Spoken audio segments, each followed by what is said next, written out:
Orang itu kalau dia mau omong orang penama itu, dia mau gosip, dia datang dengan 2 kalimat pengantar yang mantap. Yang satu dia akan datang bilang begini. Ini orang mau latihan paduan suara ini. Dia datang dia bilang begini.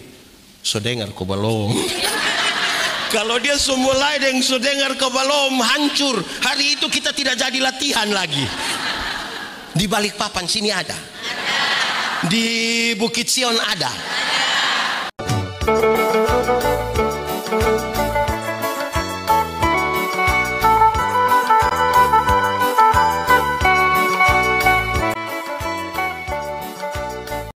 Bapak Ibu Saudara-saudara, Shalom. Kita akan bicara dalam semangat tema ini, kebangkitan dalam perspektif Yudaisme, Islam dan Nasrani. Panitia mengatur, nanti saya bicara sedikit. Pak Pendeta Richard akan membantu kita untuk kita semua bisa berkomunikasi hari ini dengan baik. Kita pakai waktu yang sedikit ini supaya bisa menjadi berkat bagi kita semua. Karena ini hari ulang tahun yang ke-38, saya akan memulai dengan 2 hal. Pertama, supaya kita lihat 38 tahun itu bobot kita seperti apa. Pertama, kedewasaan itu ada 3. Kedewasaan ada berapa? 1, dewasa biologis. Dewasa apa? Dewasa biologis itu waktu itu kita punya berat badan hanya 37 dan sekarang sudah 73. Itu dewasa biologis. Waktu itu kita pakai celana nomor 27 tidak ada masalah karena perut rata saja. Sekarang kok perut macam ada 3, satu di sini, satu di sini. Itu dewasa biologis, siapapun bisa begitu. Makan tidur, makan tidur, makan tidur, cocok ya gemuk. Dan hari ini kita bukan merayakan itu.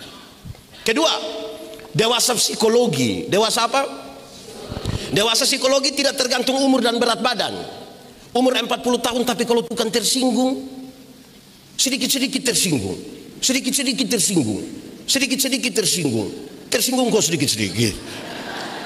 Di sini ada yang biasa tersinggung, sedikit-sedikit mau keluar dari GPIB ada. Aduh, nah itu dia pun soal. Orang baru lihat dia begini, kau lihat apa? Aduh, itu hanya badan yang besar, sesungguhnya dia masih. Makanya di Kupang kalau ada orang biasa tersinggung begitu di orang banyak, orang biasa baku korek bilang. Ketiga, dewasa iman. Apa itu? Dewasa iman. Dewasa iman tidak tergantung berapa lama kita membangun sebuah persekutuan. Dewasa iman tidak tergantung berapa lama kita melayani Tuhan. Dewasa iman tidak tergantung berapa lama kita bersekutu. Tapi dewasa iman itu saya suka pakai contoh ini. Ada anak umur 3 tahun, ada meja berat 10 kg. Anak umur 3 tahun bisa pikul meja yang 10 kilo? Bisa? Tidak. 17 tahun kemudian dia umur berapa? 20 tahun. Dia bisa pikul meja yang 10 kilo? Bisa? Yang berubah anak atau meja?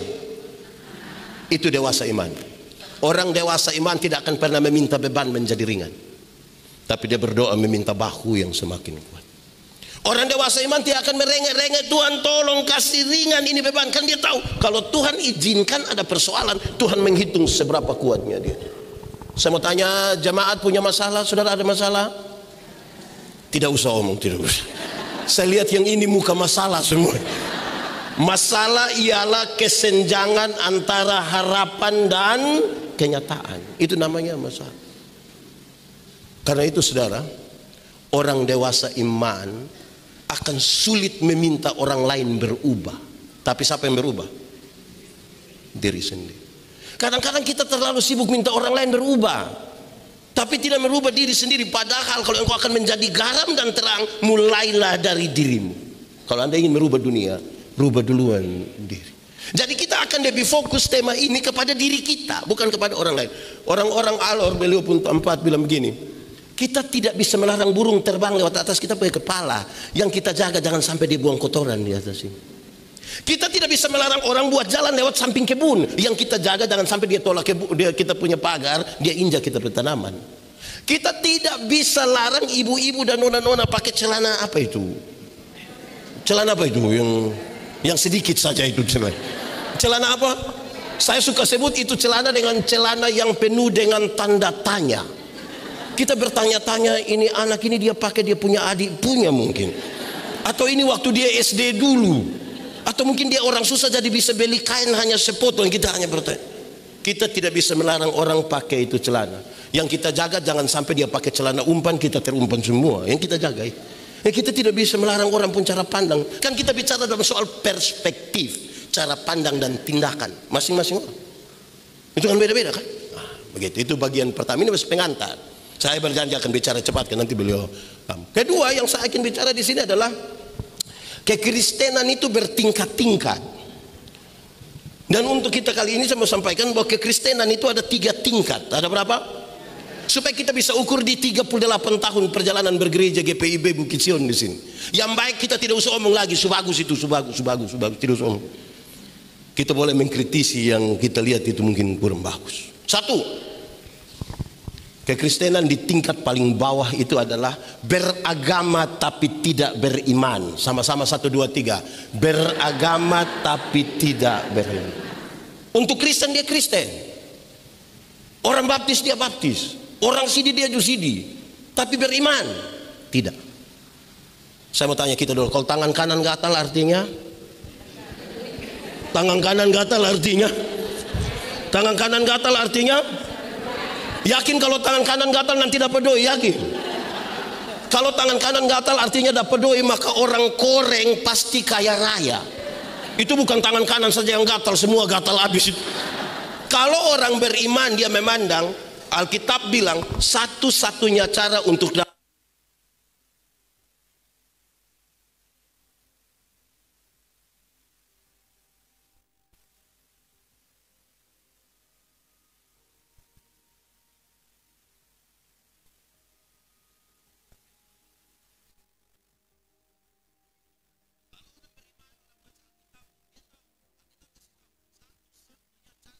dapat berkat ialah kerja.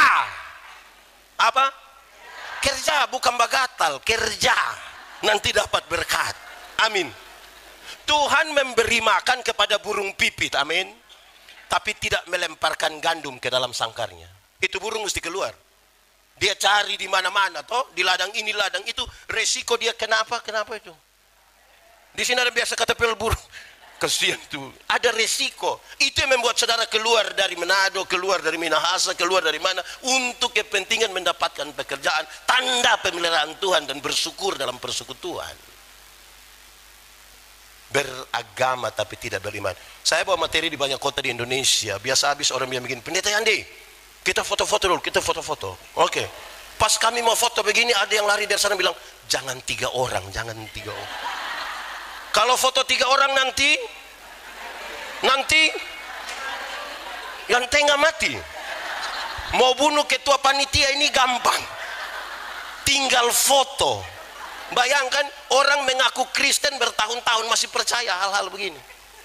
Lalu kita sebut kita beragama dan kita bersyukuri pemeliharaan Tuhan yang begini jauh. Itu serius itu. Beragama tapi tidak. Tingkatan yang kedua agak bagus. Bertobat tapi tidak berbuah. Sama-sama 1, 2, 3. Bertobat tapi tidak berbuah. Untuk bertobat dia sudah bertobat. Sudah tidak minum cap tikus lagi. Sudah tidak lagi. Tapi tidak berbuah. Jadi kalau dia baca cerita dia selalu bilang begini. Kalau dia kasih kesaksian, waktu tahun 1970 pindah satu ibadah dia ulang lagi. Waktu tahun 1970 pindah satu tempat ulang lagi. Waktu tahun 1970 satu saat dia baru bangun berdiri di situ, orang baku korek bilang 1970.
Salah begini.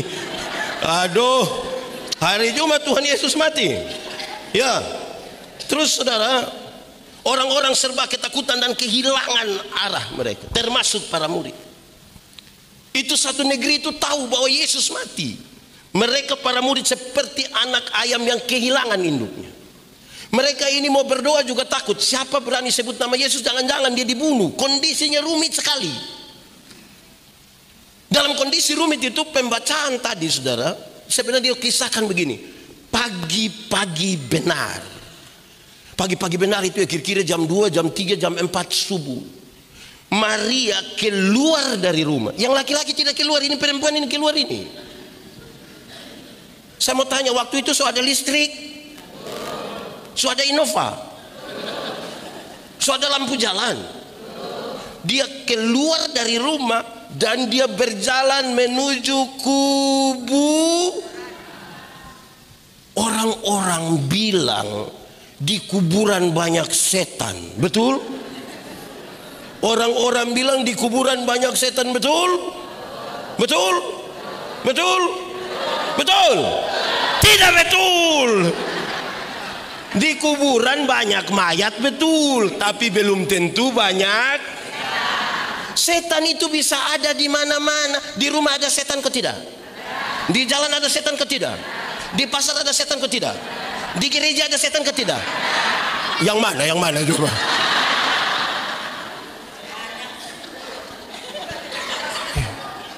Lah, ini menggoda saya. Ini menggoda saya untuk bertanya kepada saudara. Ini saya pun pertanyaan. Saya kemanapun saya tanya orang begini. Saya tanya orang begini. Kita takut setan atau setan takut kita? Boleh jawab, boleh jawab. Kita takut setan atau setan takut kita? Setan takut kita, amin. Yakin? Berarti setan takut kita, amin. Awas dia dengar. Saya mau kasih tahu saudara, kerinduan kita, setan takut kita. Kenyataan membuktikan kita takut setan. Kerinduan kita, kita menang lawan setan. Kenyataan membuktikan kita kalah berhadapan dengan setan. Kenapa? Karena ada kerusakan otoritas Tuhan dalam hidup kita. Dulu itu kan manusia berkuasa atas alam semesta. Dunia mau baik tergantung manusia, dunia mau rusak tergantung manusia. Dunia ini kuberikan kepadamu, bahkan setan-setan pun harus tunduk kepadamu. Harusnya kalau kerusakan itu tidak terjadi, manusia itu kan, setan bukan takut kita teriakan. Setan takut otoritas Tuhan dalam hidup kita, supaya kalau ada orang kerasukan setan tidak usah berteriak. Cukup bilang setan keluar. Setan. Ini kita berhari-hari dalam nama Yesus, setan tidak keluar. Karena dia bukan takut teriakan kita, dia takut otoritas Tuhan dalam hidupnya. Pertanyaannya, masih ada Tuhan di dalam hidupmu? Diam-diam saja. Masih ada Tuhan tidak? Kan kita lagi bergereja. Gereja kalau tidak berjalan bersama-sama dengan Tuhan, yayasan dia nama. Yang kalimat-kalimatnya rohani. Dan kita mau identifikasikan diri sebagai murid Tuhan. Pertanyaannya sekarang, kan kita menuju ke ini. Maria keluar pagi-pagi buta, pergi ke sana untuk apa?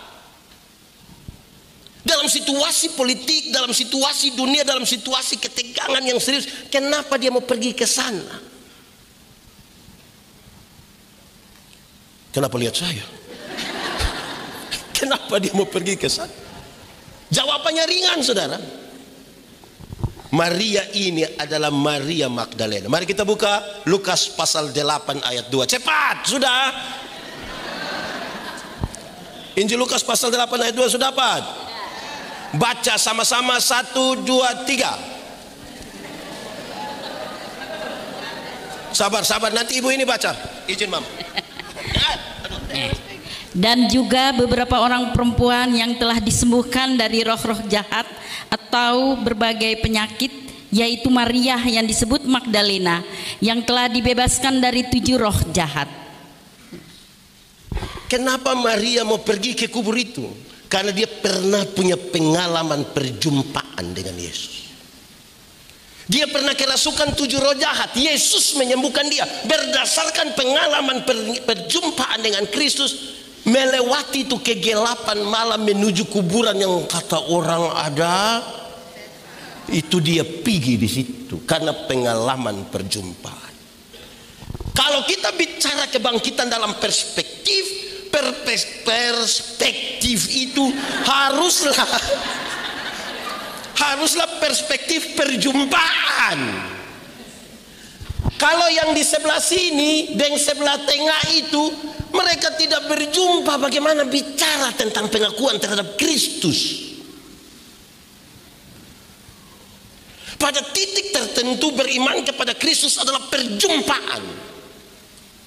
Dan perjumpaan itu tidak bisa digugurkan oleh apapun. Yang menarik dalam konteks ini, saudara-saudara, kan saya bicara di poin ini. Yang menarik adalah bicara tentang Paskah. Paskah itu bahasa aslinya artinya melewatkan. Saudara tahu, nanti tinggal search di Google sudah pelia itu barang. Tapi yang saya mau bilang adalah Paskah, tiga agama ini sama-sama yakin, tapi dalam perspektif yang berbeda. Yahudi, Islam percaya tentang Paskah. Paskah soal apa? Keluarnya bangsa Israel. Tuhan menyelamatkan bangsa Israel dari perbudakan di Mesir. Mereka meyakini itu. Dan itu diteruskan, diceritakan, dilakukan tiap-tiap waktu. Orang-orang Yahudi, mereka mesti melakukan hal-hal yang berkaitan dengan Paskah untuk mengingat ketika Tuhan bawa mereka keluar. Lalu yang mereka lakukan itu harus duduk makan keluarga, anak yang paling bungsu duduk di paling ujung, dia papa lagi di situ untuk bercerita tentang peristiwa keluarnya. Itu harus selalu diceritakan. Dia mama duduk paling ujung sana untuk melihat ini makanan sudah habis. Kok tidak, mereka harus duduk sedikit lesen begini, tangan kiri menjadi tumpuan, tangan kanan tinggal ambil sorong-sorong kasih makan begini. Tahu dia bersih kok tidak penting makan. Mereka lakukan itu. Ada hari raya roti tidak beragi karena tidak ada sempat bagi mereka untuk membakar roti lagi, harus segera cepat-cepat keluar. Teman-teman kita yang di tengah itu juga melakukan itu. Yang mereka lakukan ketika Nabi mereka berjumpa dengan utusan, disampaikan, oh iya betul, lalu apa yang harus kami lakukan? Oh, kamu harus ada yang itu hari apa itu, 10 Muharram itu. Di hari raya itu mereka melakukan banyak hal, mengucapkan doa Asyura. Mereka berpuasa, berkunjung pada orang-orang miskin, anak-anak yatim piatu. Mereka datang kepada keluarga karena mereka meyakini sebuah proses di mana Allah membebaskan bangsa Israel keluar setelah 430 tahun. Itu perspektif mereka dan apa yang mereka lakukan. Lalu bagaimana dengan Nasrani? Bagaimana dengan Kristen? Ini yang akan saya bicara. Orang Kristen memandang Paskah itu sebagai penggenapan dari janji Tuhan kepada umat manusia. Penyelamatan, kebangkitan Kristus. Kalau Kristus tidak dibangkitkan, sia-sialah iman. Mari kita bicara dua pokok. Pokok pertama soal perjumpaan. Perjumpaan mereka di mana? Ini tiga, ini perjumpaannya di mana? Perjumpaan sama-sama mengakui ada Paskah. Itu perjumpaan Allah yang membebaskan bangsanya. Tapi ada titik konfliknya. Dan saya kira ini harus menjadi perspektif kita. Titik konfliknya di mana? Titik konfliknya adalah ketika Yesus itu dimasukkan di situ. Titik konfliknya. Yahudi bilang, orang telah membunuh Yesus. Masa Mesias begini? Mereka tidak percaya pada itu kebangkitan. Teman-teman yang di tengah itu bilang, oh Yesus tidak mati, dia digantikan oleh tokoh yang lain. Itu perspektif. Lalu apa perspektif Kristen tentang Paskah? Yesus yang saya imani, dia mati, dikuburkan, bangkit, naik ke sorga. Titik konfliknya ada pada Yesus. Sehingga kalau ada 3 orang dari ini 3 tempat ini datang berkumpul dan dorang ngomong, yang mereka bertengkar soal Yesus. Dan saya mau bilang kepada saudara, hal yang lebih penting dari itu semua adalah Tuhan Yesus tidak perlu dipertentangkan. Karena Yesus kita bicara dalam perspektif perjumpaan. Orang kalau tidak pernah mengalami sesuatu dengan Yesus gampang dibelokkan. Terlalu gampang bagi dia untuk dia mengingkari iman kalau dia tidak punya perjumpaan dengan Yesus. Karena itu selidiki,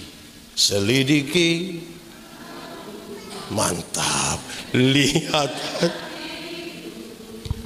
apakah ku sungguh mengasihimu, Yesus. Nanti pulang baru menyanyi terus kita nih. Yesus. Mari kita buka sekarang Injil Yohanes pasal 14 ayat 12.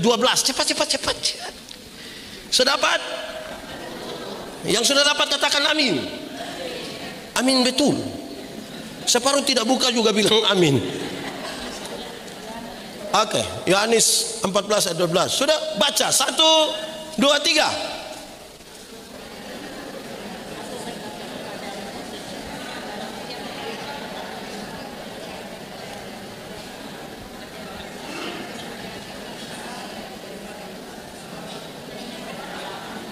Saya juga heran. Barang siapa percaya kepadaku, kepada Yesus, melakukan pekerjaan-pekerjaan yang Yesus lakukan. Amin. Sekarang pasti pertanyaannya, kan ini perspektif percaya kemudian dilakukan dalam tindakan. Saya mau tanya kita, ini semua percaya kepada Tuhan Yesus, melakukan apa yang Yesus kerjakan. Nah, ini di ulang tahun ini kita bicara itu. Contoh-contoh berarti siapa percaya Yesus, Yesus buat apa dia bikin? Contoh, satu saat Tuhan Yesus urus seorang perempuan berzina yang kena tangkap. Supaya nanti kalau ada yang berzina urus pakai cara Yesus, karena kita pengikut Yesus. Ini perempuan yang berzina kena tangkap ini, dorang bawa datang di Yesus.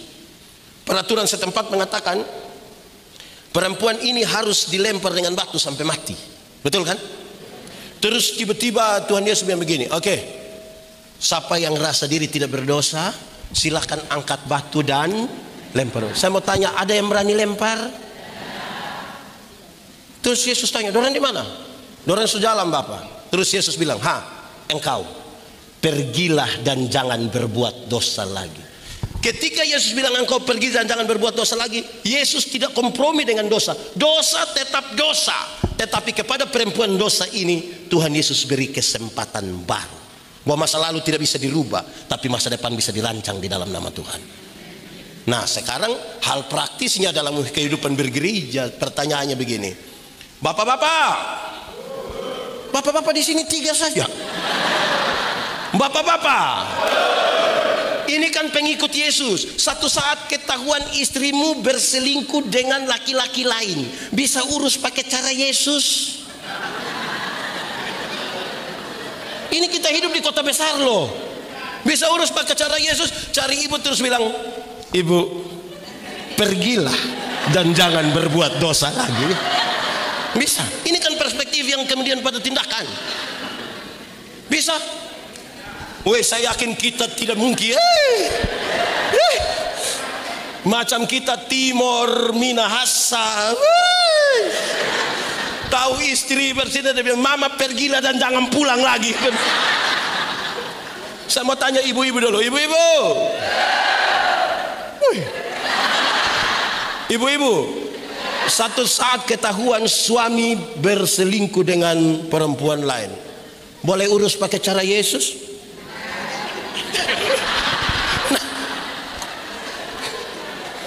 Ibu-ibu siapa yang berani cari dia pun suami bilang, Papa pergilah dan jangan berbuat dosa lagi. Pasti suami bilang, puji Tuhan. Itu tantangan bergereja kita. Sudah ada, sudah di situ sudah. Banyak ibu-ibu tidak begitu. Tahu suaminya berselingkuh, dia berdiri di depan pintu baru dia bilang, kau kira kau sendiri yang bisa? Jangan lihat umur 40 tahun begini papa, tapi berapa yang kecewa. Kalau cara urus begini kita selesai. Supaya kualitas bergereja kita dibangun di atas perspektif yang benar sebagai murid yang mengikuti. Saudara tahu murid itu apa? Pengikut Yesus kan disebut murid. Sama-sama 1, 2, 3. Murid. Kenapa bukan siswa?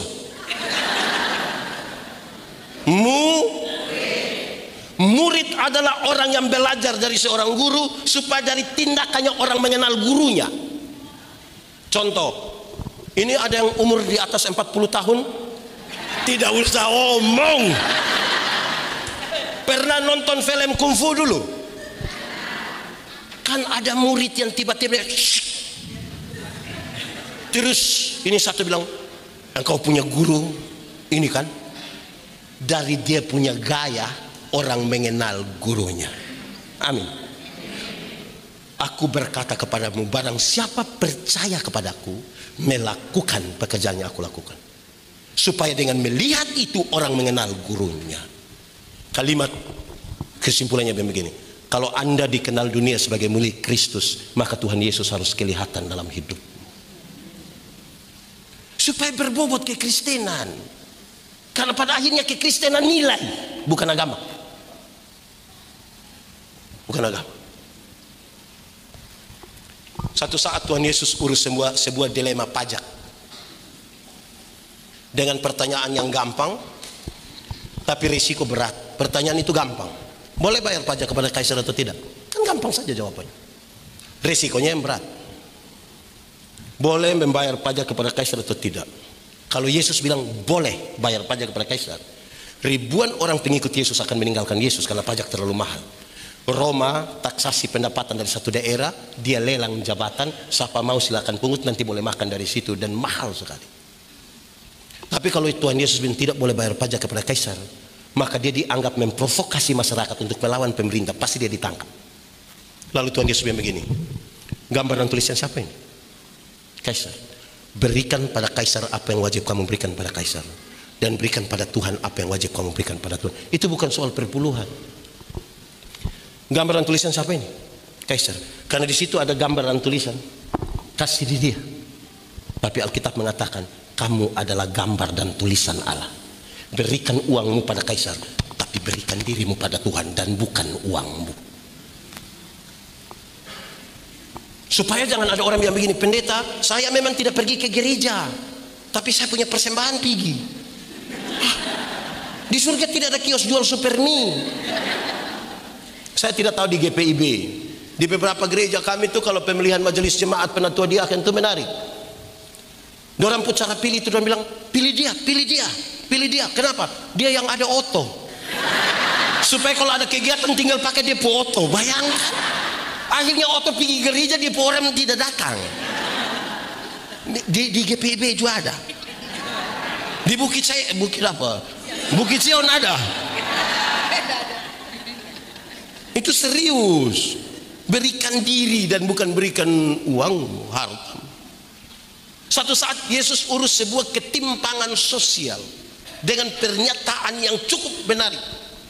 Yesus bilang, izin, kalau ada orang menampar pipimu yang kanan, tolong kasih pipi. Di sini so ada yang bisa.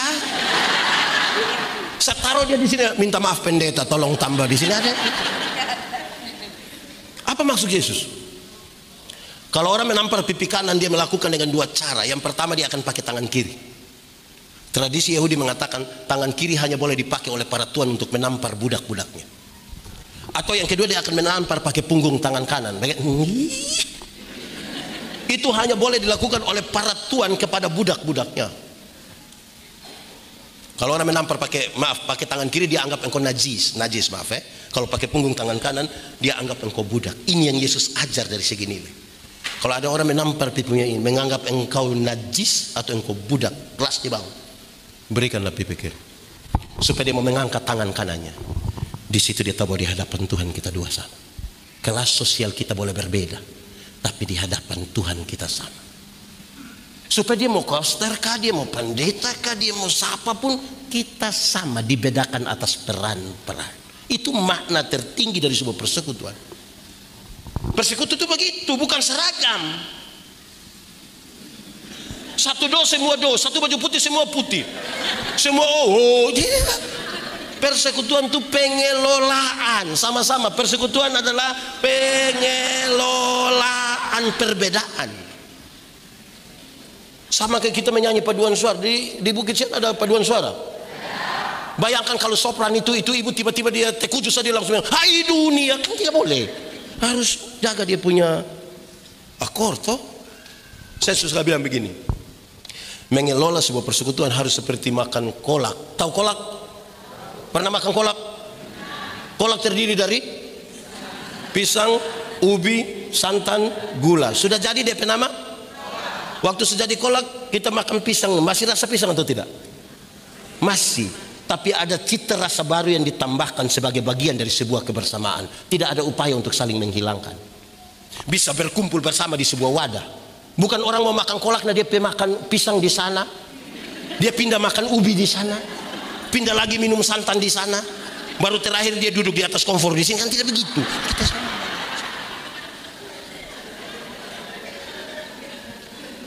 Jadi yang mengenal Yesus, dia tahu dia mau buat apa. Saya banyak bawa materi tentang militansi. Militansi itu adalah pengenalan akan diri. Makin satu orang memahami dirinya, dia makin bisa berjumpa dengan siapapun. Tapi kalau dia tidak paham dia punya diri, dia tidak akan berjumpa dengan siapapun, karena dia akan menyalahkan semua orang. Saya akan mengenal saya sendiri sebagai orang Timur.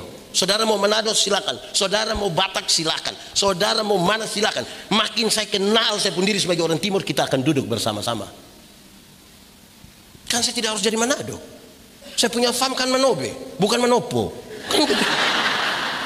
Kan tidak apa-apa, pengelolaan. Tidak ada pemaksaan. Nah, Yesus ajar begitu, perjumpaan itu yang membentuk dia punya cara berpikir. Saudara lihat cara berpikir itu akan membentuk tingkah laku. Tingkah laku yang berulang-ulang kebiasaan. Kebiasaan itu membentuk budaya. Budaya bentuk apa? Karakter.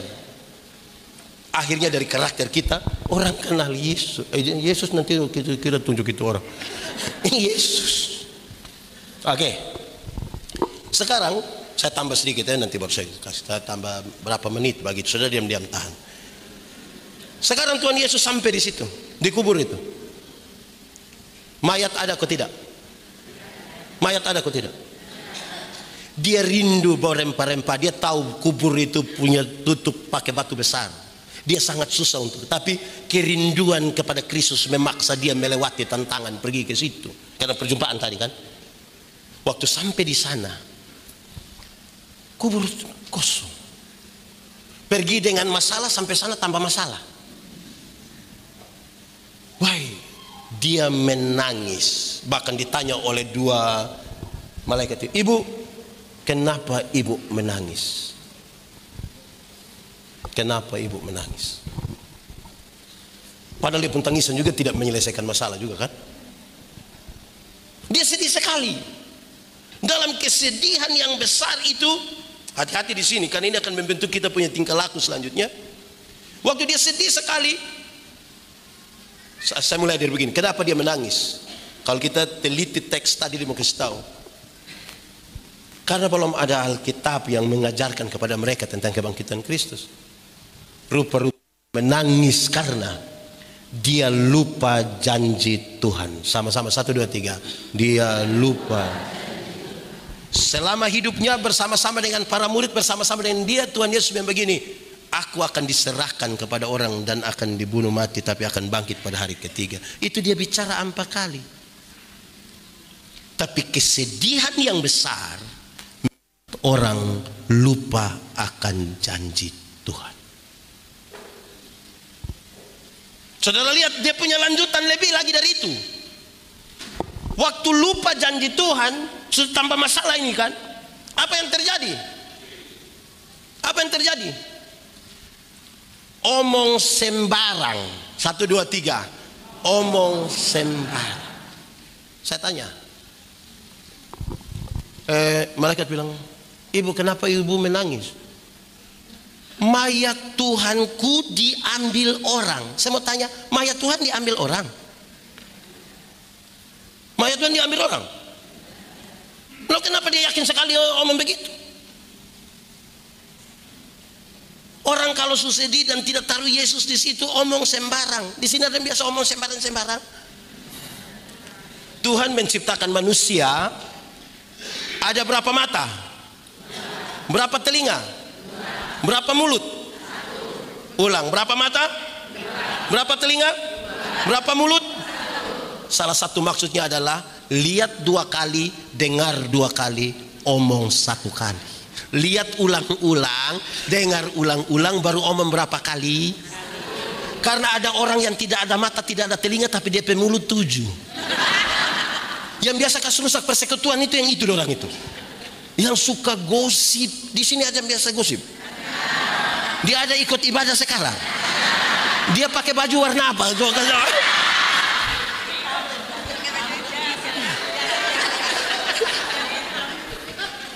Mulai batudu sudah.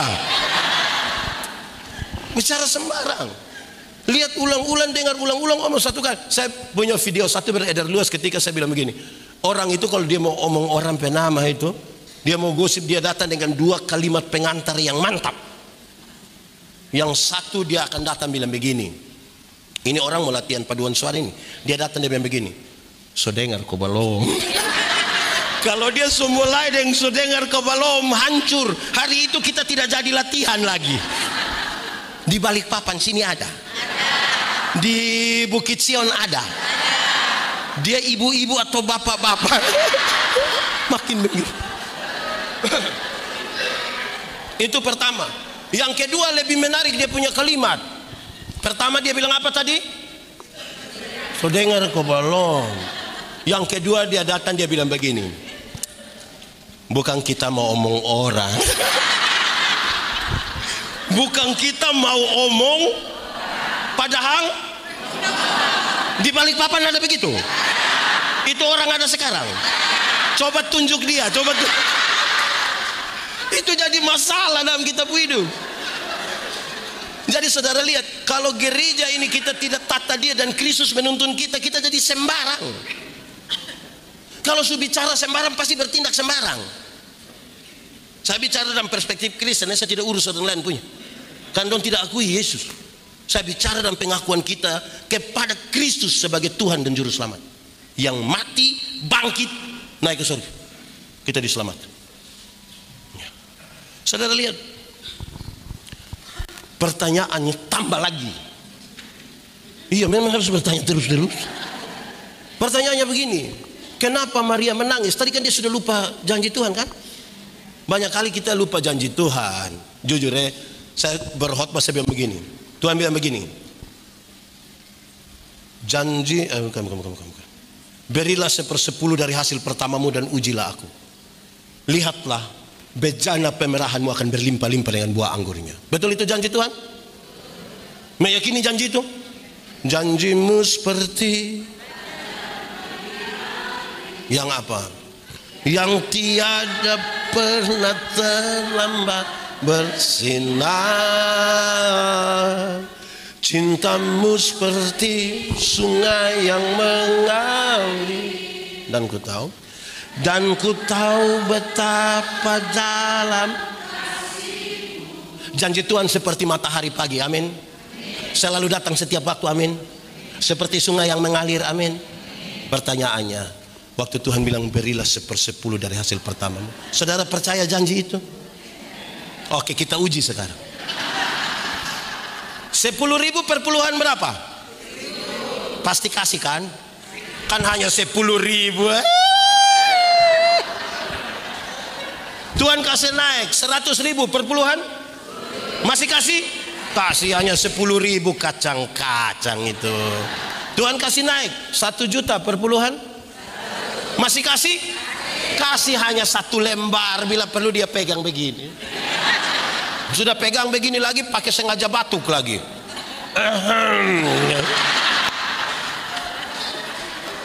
Terus Tuhan kasih naik 10 juta per puluhan. Waktu perpuluhan 1 juta masih kasih? Masih kasih? Kenapa mulai beda pendapat? Ketika Tuhan pelihara kita makin besar, justru kita makin ragu dengan Tuhan dan kita tidak ingat janjinya. Dia angkat 1 juta di tangan kiri, 9 juta di tangan kanan, dia lihat ulang-ulang begini. Lihat 2-3 kali terus dia begini. Tuhan jo mengerti. Di sini ada, di sini ada. Angkat tangan, jujur saja, jujur saja. Kalau kita setia perpuluhan saja, kita suka pakai video troll.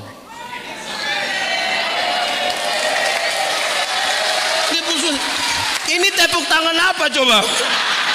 Mau beli-beli sudah, terlalu khawatir. Apa yang terlalu repot dalam dunia ini coba? Ini kan kita belajar beriman, bergereja tanpa Kristus. Tadi saya bilang apa? Yayasan. Kita mau belajar beriman pada Kristus ini. Begitu. Nah, saudara lihat, dia lupa janji Tuhan. Kedua, kenapa dia menangis? Karena, dengar, dia mencari Yesus yang mati. Dia pergi di situ cari Yesus yang mati. Jadi ketika Yesus itu bangkit, dia tidak kenal Tuhan. Karena dia cari Yesus yang, kan dia membayangkan kalau sampai sana itu batu kubur dibuka, kan Yesus ada begini. Jadi ketika Yesus berhadapan dengan dia begini, dia tidak mengerti, dia tidak tahu. Karena dia cari Yesus yang mati. Sekarang saya mau tanya, saudara cari Yesus yang hidup atau Yesus yang mati? Yakin? Amin. Kita uji. Iya kan, gereja mesti uji. Mike ini benda hidup atau benda mati? Karena dia mati kita bisa atur ikut kita pemau. Bangku hidup atau mati? Kan dia mati kita bisa atur ikut kita pemau. Gitar hidup atau mati? Karena dia mati kita bisa atur ikut kita pemau. Yesus hidup atau mati? Karena Yesus hidup kita tidak bisa atur Yesus menurut apa yang kita mau. Tapi ada banyak orang berdoa menuntut Yesus ikut DP mau, bukan ikut Yesus.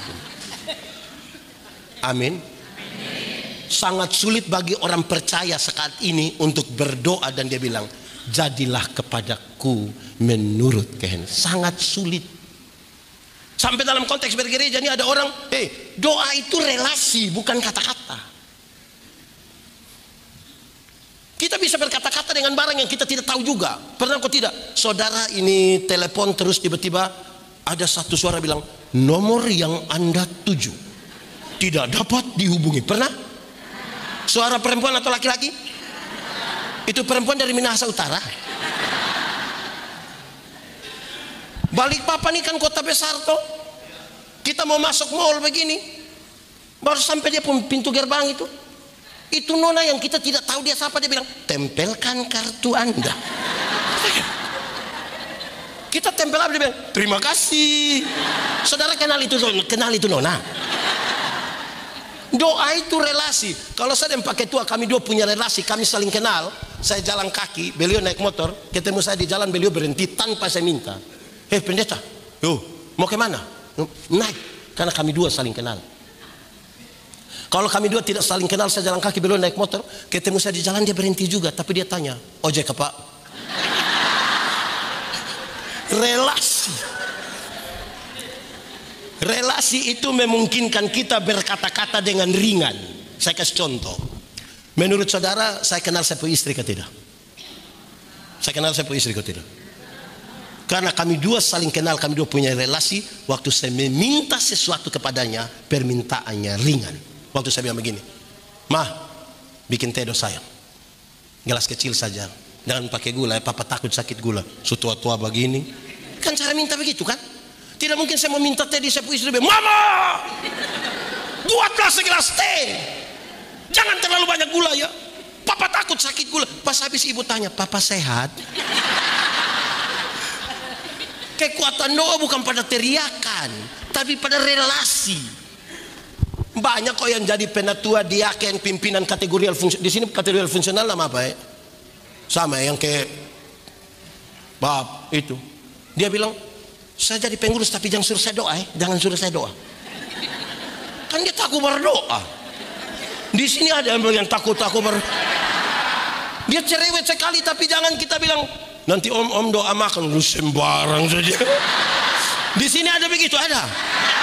Siapa suami coba angkat tangan juga. Kita jujur. Repot itu.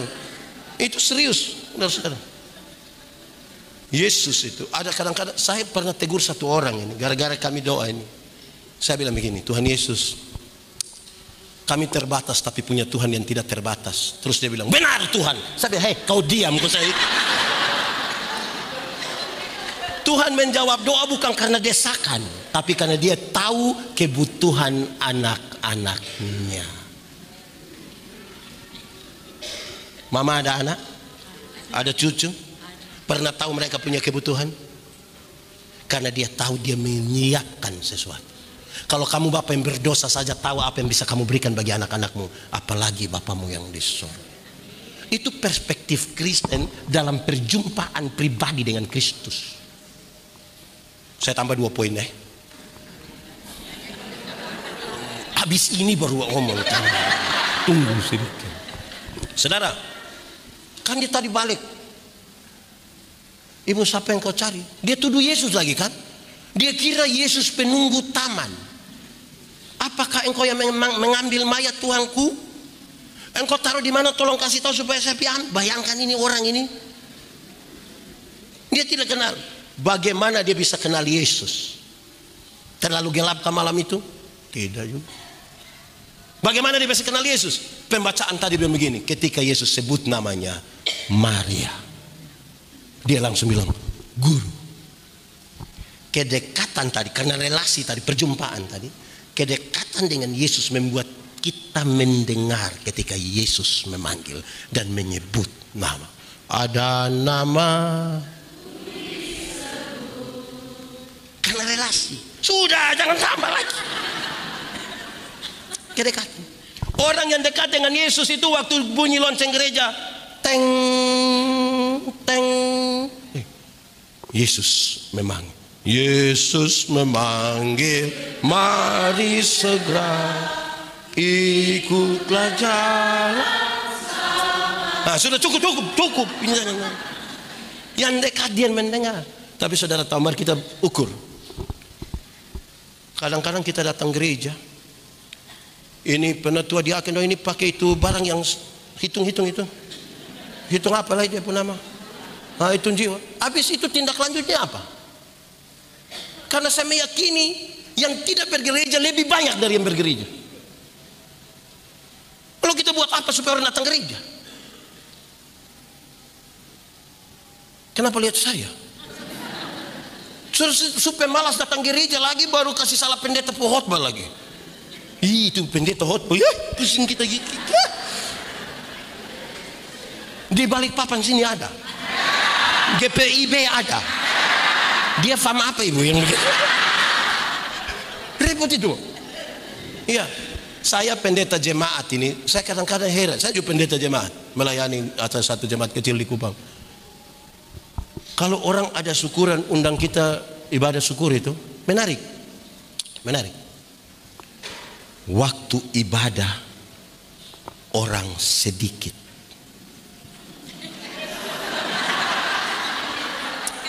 Saudara, kenapa ini sebenarnya?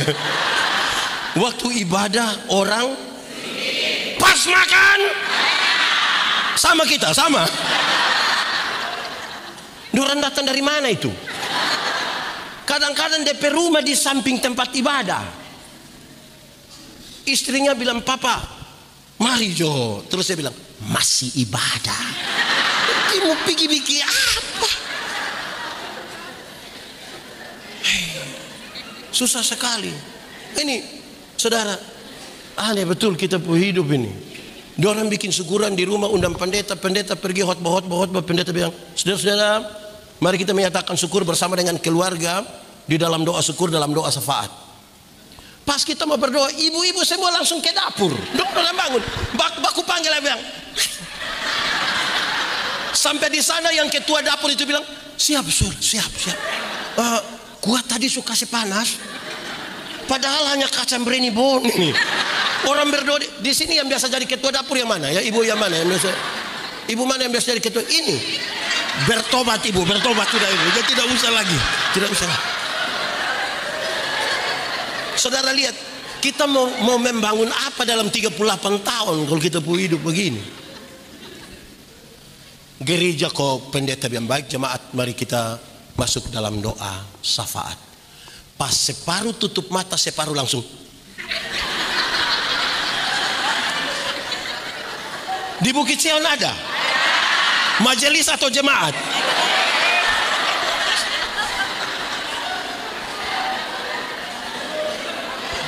Itu kita dengar panggilan Yesus apa? Ku dengar panggilan. Nah, pokoknya menyanyi saja. Jadi orang yang dekat dengan Yesus karena perjumpaan tadi tahu ketika Tuhan memanggil hati. Terakhir, waktu dia tahu bahwa itu Yesus, kan dia kepingin peluk Yesus kan? Ini orang yang kita cari kan, kita datang baru ketemu dia, ini kan kepingin peluk. Tuhan Yesus mau? Tuhan Yesus mau? Tuhan Yesus tidak usah. Pergi kepada saudara-saudara dan katakan bahwa engkau telah berjumpa dengan Tuhan. Apa pesannya? Tadi di awal ketika saya bilang perjumpaan itu pribadi. Selanjutnya kita memberitakan kekristenan tidak hidup untuk dirinya sendiri. Kekristenan memberi dampak. Kekristenan itu disampaikan, kamu kan sudah lihat Yesus toh, tolong pergi kau kasih tahu orang. Saksi, sama-sama 1, 2, 3. Saksi itu melihat, mengalami, merasakan, memberitakan. Saya melayani di pulau bagian selatan di NTT, Pulau Sabu. Mau bawa pemuda ke Pulau Dana, pulau bagian selatan tidak ada penghuni. Kami tidak jadi jalan juga. 1-2 nelayan datang yang pendeta. Di Pulau Dana itu kita tidur di pinggir pantai, sadar kita di tengah laut. Hampir saya bilang, jadi saya harus bilang wow. Tidak bisa lihat dia terlalu. Kita tidur di pinggir pantai, sadar kita di tengah laut. Kok? Iya. Pernah pergi? Tidak. Bagaimana orang percaya pada kesaksian kita kalau kita sendiri tidak pernah baku dapat dengan Tuhan Yesus? Pendeta, saya belum pernah ada perjumpaan dengan Tuhan Yesus. Tipu. Hanya orang sombong yang bilang dia tidak pernah punya perjumpaan dengan Kristus. Kenapa? Kalau mau jujur, kita bisa bangun tidur pagi saja itu tanda kita sudah baku dapat dengan. Bayangkan kalau tadi malam Tuhan Yesus pergi di mana begitu? Tadi pagi dia lupa kasih bangun kita. Ini hari sapa kubur sapa. Dan kalau kita mau jujur, kita terlalu banyak baku dapur. Pergi dan beritakan. Pada akhirnya kita semua menjadi 1, 2, 3 saksi. Ingat, Tuhan minta kita jadi saksi, bukan jadi pembela. Tidak usah jadi pengacara untuk Tuhan. Tidak usah bela Tuhan. Tuhan terlalu kuat untuk membela dirinya sendiri. Justru kita yang terlalu lemah untuk minta Tuhan membela kita. Ini kita juga bela Tuhan Yesus. Susah.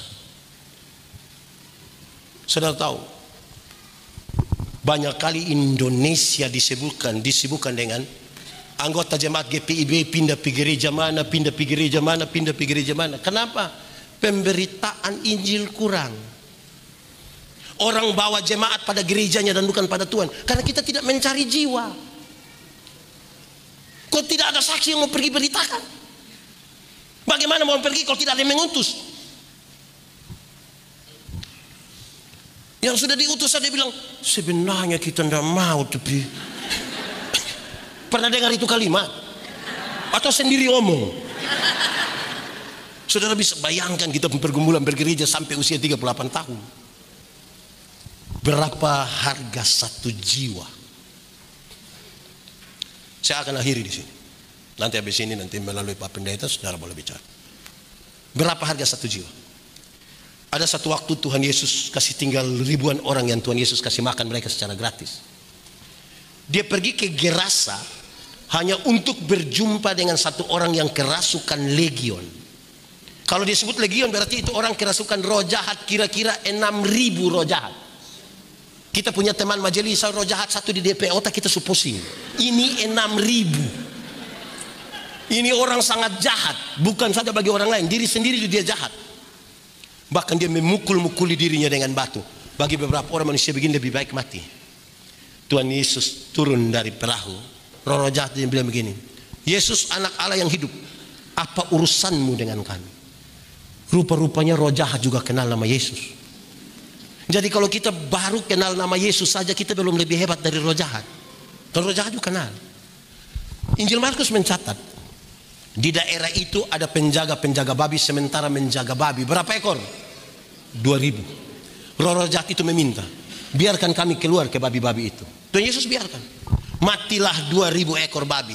Para penjaga babi marah, dorang kasih tahu orang di kampung datang usir Yesus. Pertanyaannya, apakah Tuhan Yesus tega membuat orang kehilangan pekerjaan? Saudara akan bekerja sebagai orang kerja di kilang minyak, kerja Tuhan tidak. Tapi kenapa Yesus biarkan 2000 ekor babi mati? Dengar.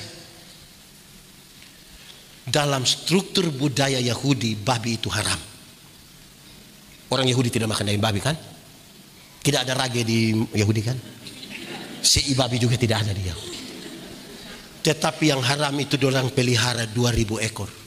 Sementara ada 1 jiwa hampir binasa, mereka biarkan. Itu yang Yesus marah.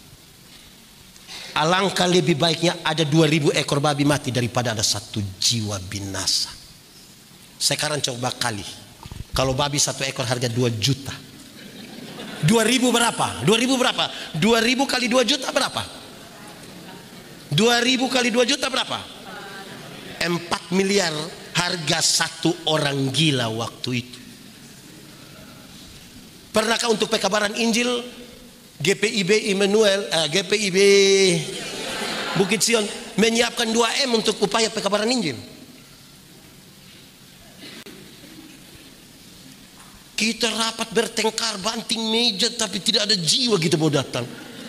Jiwa kita bawa dia keluar. Saya keluar saja dari ini.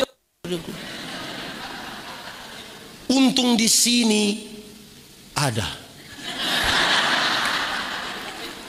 Yang saudara lihat, pada akhirnya saudara, kekristenan yang kita sementara gumul ini, dia harus membentuk nilai. Kalau Anda dikenal dunia sebagai milik Kristus, Kristus mesti kelihatan di dalam hidupmu. Onesimus itu budak, bekerja di perkebunan milik Filemon, tidak tahan kerja, bangun lari, kena tangkap masuk penjara. Paulus injili dia, dia terima Yesus, dia mau pulang kembali, pergi di Onesimus, dia bilang, Bapak, saya tidak berani pulang. Kenapa? Pulang orang bunuh saya. Terus Paulus bilang, tidak usah kau pulang, saya tulis di Filemon. Dia tulis, yang pulang ini bukan budak, yang pulang ini kekasih kita, kekasih Tuhan. Dia orang merdeka, dia sudah ditebus. Filemon terima dia seperti saudara menerima saudara, makan bersama. Orang-orang baku lihat begini, bagaimana Tuhan menyambut seorang budak seperti menyambut seorang sahabat. Orang-orang bertanya, kok bisa begitu? Dorang bilang apa? Tuhan kami mengajarkan kami hal itu. Orang yang tidak kenal Tuhan rindu untuk melihat Yesus itu seperti apa. Saya kira saya sampai situ. Tuhan memberkati kita.